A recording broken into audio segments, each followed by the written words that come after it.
রাজনীতির ময়দানে আওয়ামী লীগের যে প্রাসঙ্গিকতা এটা কোনো অবস্থাতেই বন্ধ করা যাচ্ছে না। রাজনীতির যত আলোচনা, নির্বাচনের মাঠের যে খোঁজ খবর বা ময়দানে রাজনীতির যে আওয়াজ, প্রায় সবখানেই আওয়ামী লীগ। ইতিবাচক, নেতিবাচক, ভয় ভীতি, পক্ষে বিপক্ষে যেভাবে হোক না কেন, যে রাজনৈতিক দলই নির্বাচনে অংশগ্রহণ করছেন তারা একটু সুযোগ পাওয়ার সঙ্গে সঙ্গেই আওয়ামী লীগের প্রসঙ্গ আনছেন। তো আওয়ামী লীগের প্রসঙ্গ আনতে গিয়ে কেউ ভয় দেখাচ্ছেন, আমাদেরকে ভোট দিন বা বর্তমান ইউনিট সরকারকে হাতকে শক্তিশালী করুন, ভালো একটা নির্বাচন দিন, আদারওয়াইজ আওয়ামী লীগ চলে আসবে। আর আওয়ামী লীগ আসলে কি হবে?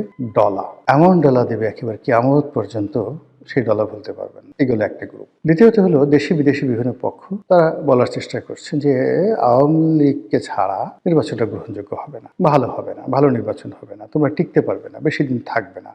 এই কথাগুলো অহরহ কিন্তু বলা হচ্ছে। এরপরে যে জিনিসগুলো করা হচ্ছে সেটা হলো অনেকে ভয় দেখাচ্ছে যে ইতিপূর্বে আওয়ামী লীগের মতো একটা বড় দল, তারা নিজেরা নির্বাচন করেছে বিএনপিকে ছাড়া, তবুও তারা টিকতে পারলো না, গ্রহণযোগ্যতা পায়নি। এত উন্নয়ন, এত ডেভেলপমেন্ট, এত কিছু করার পরও শেষ পর্যন্ত তাদেরকে পালাতে হলো। তো সেক্ষেত্রে আওয়ামী লীগ এবং তাদের যারা সহযোগী রাজনৈতিক দলগুলো রয়েছে, সেই রাজনৈতিক দলগুলোর 50% ভোটার তাদেরকে বাদ দিয়ে তোমরা যে নির্বাচন করতে চাচ্ছ সেই নির্বাচন তোমরা বেশি দিন টিকতে পারবে না। এই কথার বাইরে আবার অনেকে বলার চেষ্টা করছেন, ওরে বাবা, আওয়ামী লীগের অবস্থা জানো? এদের মতো বদমাইশ কোনো দল আছে? পরতে পরতে এদের যাকে বলে শয়তানি বুদ্ধি, কোথায় বোমা মারতে হবে, কোথায় ককটেল ফুটাতে হবে, কার কোন জায়গায় বাঁশ দিতে হবে, কোথায় যাকে বলা হয় বট বাহিনী লাগাতে হবে। আপনি বোঝার চেষ্টা করুন যে গত 15টি বছর আওয়ামী লীগ আর জামাত একে অপরের সঙ্গে এভাবে মিশেছিল, আওয়ামী লীগও টের পায়নি যে তাদের মধ্যে জামাত আছে, আর জামাত আওয়ামী লীগের সঙ্গে থাকতে তাদের কোনো অসুবিধা হয়নি। তো সেই আওয়ামী লীগ যদি বিএনপি ক্ষমতা আসে, জামাত ক্ষমতা আসে, তাহলে তারা তাদেরকে স্বস্তিতে ঘুমোতে দেবে, খেতে দেবে, পড়তে দেবে, এটি কল্পনা করা যায় না। কাজেই সবাই আওয়ামী লীগের সঙ্গে একটা সমঝোতা করা, অথবা আওয়ামী লীগকে নির্মূল করা, অথবা আওয়ামী লীগকে একেবারে পুরো রাজনীতির ময়দান থেকে উচ্ছেদ করা, এই বিষয়গুলো নিয়ে ব্যাপকভাবে গবেষণা করছে, হুমকি ধামকি দিচ্ছে, সতর্ক হচ্ছে এবং আওয়ামী বিরোধী একটা প্যাক্ট তৈরি করার চেষ্টা করছে। কিন্তু এখানে পথে ঘাটে মাঠে যে সমস্যাগুলো দেখা দিয়েছে সেটা হলো সিন্স 1954 আওয়ামী লীগ যে কোনো কারণেই হোক গরিব মানুষের মধ্যে তাদের যে আদর্শের, রাজনীতির আদর্শের যে বীজ, এটি বপন করতে পেরেছে। তাদের যে প্রতীক, এটি হলো নৌকা, গরিব মানুষের বাহন। এবং এখনো পর্যন্ত আবহমান বাংলায় নৌকার যে কার্যকারিতা, অপরিহার্যতা, এটি আপনি অন্য কোনো বাহনের সঙ্গে তুলনা করতে পারবেন না। টিল নাও এখনো পর্যন্ত নৌকা 1 নম্বর পরিবহন। 2 নম্বরে যেটি আছে সেটি হলো এই দলটি গরিব মানুষের দল। তারা ক্ষমতা আসলে গরিব মানুষের জন্য সবকিছু করে, বিনামূল্যে তাদেরকে ঘর দেয়, টিউবওয়েল দেয়, 10 টাকা কেজিতে চাল দেয়, ইত্যাদি ইত্যাদি নানা রকম কথা। এখন তারা হয়তো কিছুই দেয়নি, কিছুই করেনি, কিন্তু ওই যে একটা রিক্সাওয়ালা, শেখ হাসিনার জন্য তার, শেখ হাসিনা নাই, সে কাকে ভোট দেবে, এই ধরনের কথা দেখেন ভাইরাল হয়ে গেছে। লোকজন জিজ্ঞাসা করছে যে শেখ হাসিনা যদি আবার আসে তাকে ভোট দিবেন? তারা বলে হ্যাঁ, অবশ্যই দেব। এই যে বিশাল অভুক্ত শ্রেণী, বিশাল অভাগা শ্রেণী, প্রান্তিক জনগোষ্ঠী, যাদের সবাই নৌকা, শেখ হাসিনা, বঙ্গবন্ধু, এদের জন্য পাগল। এবং পাগলের সাথে আপনি কিভাবে রাজনীতি করবেন? মানে আপনি কাউকে যদি বুঝাতে পারেন, বুঝানোর মতো একটা জায়গা থাকে। অনেক লোক বলে যে আমি হলাম, আমাদের বরিশালের আঞ্চলিক ভাষা, হিদলা পড়া আওয়ামী লীগ। আমি যখন করতাম, আমি যখন বিএনপিতেও গেছি, হাসতে হাসতে আগে আসলো যে এমপি সাহেব কাজটা করলেন কি, আপনি আওয়ামী লীগ ছেড়ে বিএনপিতে গেলেন, এই দেখেন আমাদের আওয়ামী লীগ করতে করতে শরীরে হিদলা পড়ে গেল, জীবনে কিছুই পাইলাম না, কিন্তু আওয়ামী লীগ তো ছাড়ি নাই, আপনি আওয়ামী লীগ ছেড়ে গেলেন কেন? আপনি এই কথা কি জবাব দেবেন বলেন? পরনের কাপড় ছেঁড়া, গায়ে গেঞ্জিটি পর্যন্ত নেই, কিন্তু মানে মুখ ভরা হাসি, দাঁত অনেকগুলো পড়ে গেছে, পান খেতে খেতে কালো হয়ে গেছে, আওয়ামী লীগ করে। এখন আপনি তাদের বিরুদ্ধে কিচ্ছু বলতে পারবেন না, বললেই সে আপনাকে আক্রমণ করে পড়বে। এইরকম একটা যাকে বলা হয় ফ্যানাটিক, একটা দুটো নয়, লক্ষ লক্ষ। এখন ঢাকা শহরে কত লাখ লোক রিক্সা চালায় বলেন তো আপনি? বা সারা বাংলাদেশে রিক্সা আছে কত? এই রিক্সাওয়ালাদের মধ্যে 99% লোক আওয়ামী লীগ করে, কেউ জামাত করে না, কেউ বিএনপি করে না। ঠেলা গাড়ি চালায় কত মানুষ, বুয়া আছে কত, এই বাংলাদেশে কত বুয়া আছে, গ্রামের কৃষক আছে কত, মেহনতি মানুষ, কুলি মজুর মোটে আছে কত, নাপিত আছে কত, ধোপা আছে কত, যে দেখেন 99% লোক তারা আওয়ামী লীগ করে, সব হিদলা পড়া আওয়ামী লীগ। এই যে একটা যাকে বলা হয় যারা আপনার সাথে সংঘাতে যাবে না, মারামারি করবে না, কোনো যাকে বলা হয় আবেগ দেখাবে না, কিন্তু ভোটটা দিয়ে দেবে নৌকাতে, আপনি এদের কোনো অবস্থাতেই আপনি এদেরকে পক্ষে আনতে পারবেন না। পক্ষে আনার জন্য আরেকটু যাদের টাকা আছে, পয়সা আছে, গায়ে কাপড় আছে, জামা আছে, এই মানুষগুলোকে আপনি আওয়ামী লীগের যে সমস্ত লোক তাদেরকে আপনি বিএনপিতে আনতে পারবেন, স্বার্থের লোক দেখাতে পারবেন। কিন্তু ওই যে ওর দারিদ্রতা, এটাই ওর মহানুভবতা, ওর দারিদ্রতাটাই ওর রাজনীতির যাকে বলা হয় শিকড়।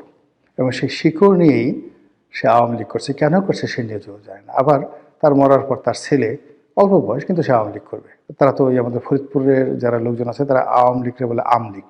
আর পরবর্তীতে যেখানে আমি নির্বাচন করেছি বরিশাল, সেটা ওরা আবার আওয়ামী লীগ বলে না, ওরা আওয়ামী লীগই বলে আর কি।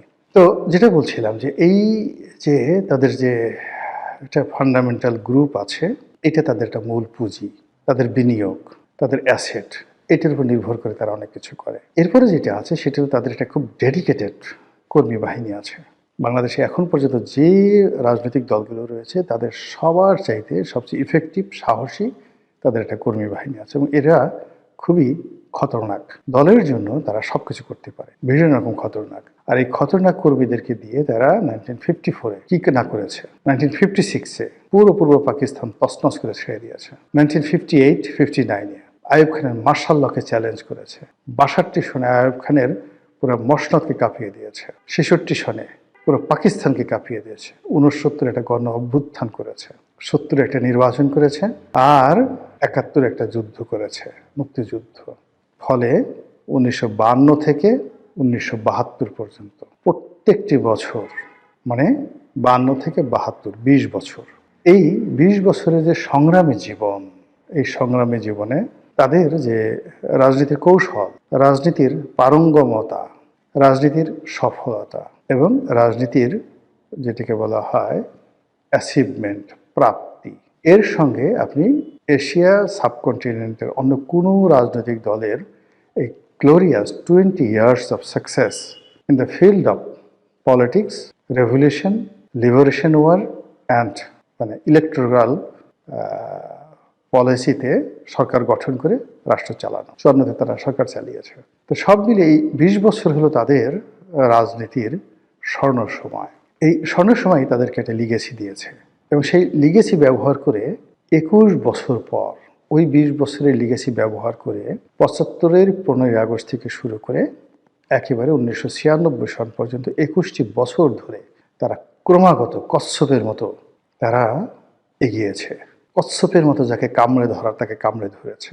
80-র দশকের যে পত্রপত্রিকাগুলো, সেটা বিচিত্রা, বিচিন্তা, আজকের সূর্যোদয়, নয়া পদধ্বনি থেকে শুরু করে যত নাম করা পত্রিকাগুলো ছিল, সেখানে গিয়ে দেখবেন যে শেখ হাসিনার পোর্ট্রেটগুলো কি ছিল। বিশাল একটা নাক ছিল, লম্বা একটা মানে গোল একটা চোখ ছিল, তাকে নানাভাবে চিত্রিত করার চেষ্টা করা হয়েছে, ভয়ঙ্কর, তারপরে শেষে দানবী, তারপরে শেষে ডাইনি, কি না করার চেষ্টা করেছে ওই সময়টাতে, সাত জামানাতে। কাজ হয়নি। তিনি ওইগুলোকেই যে প্রাইড হিসেবে নিয়েছেন। প্রাইড হিসেবে নিয়ে পুরো এরশাদের জমানায় এরশাদকে জলে, স্থলে, অন্তরিক্ষে তছনছ করে ছেড়ে দিয়েছে। এরশাদের পরে আবার 91 থেকে 96 সে মানে বেগম জিয়ার জমানা, তছনছ করে ছেড়ে দিয়েছে, ঘুম হারাম করে দিয়েছে। তখন তো বেগম জিয়া অনেক শক্তিশালী ছিলেন, সরকারও শক্তিশালী ছিল, দেশের বিধি ব্যবস্থা, আইন কানুন এখনের সাথে 100 গুণ পারফেক্ট ছিল, পুলিশের অনেক ক্ষমতা ছিল। তারপরও ওই সময়টাতে আপনি গিয়ে দেখেন আওয়ামী লীগের যে রাজপথের যে তাদের যে পারঙ্গমতা, ইফেক্টিভনেস, বদমাইশি, কূটনীতি, ভালো মন্দ সব মিলিয়ে, মানে এক একটা নেতা মানে কি, এক একটা নেতা মানে এক একটা পরশ পাথর, এক একটা নেতা মানে বটবৃক্ষ, এক একটা নেতা মানে ইবলিস, সব মিলিয়ে আওয়ামী লীগ। আমাদের ওই অঞ্চলে একটা স্লোগান আছে, জাতে মাতাল তালে ঠিক, আমরা সবাই আওয়ামী লীগ। আর একজনে বলতেছিল ওর বাড়ি কোথায়, বলতেছে নোয়াখালী। সঙ্গে সঙ্গে সে মাথায় হাত দিছে, বলেন কি ভাই, মুখ কালো হয়ে গেছে, কি হয়েছে ভাই, একে তো আওয়ামী লীগ, তারপরে আবার নোয়াখালী বাড়ি, বুঝতে পারেন।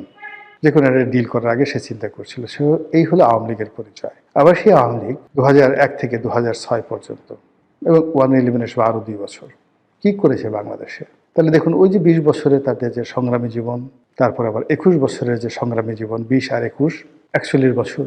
তো 41 বছর যাবত তারা শুধু রাজপথে লড়াই সংগ্রাম করেছে, তার সঙ্গে আবার এই 17 মাস যোগ করে। ফলে এই যে বিরূপ একটা পরিস্থিতি থাকা, সামরিক শাসনের অধীনে থাকা, জেল জুলুম করা, এদের কাছে এটা ভাত মাছ।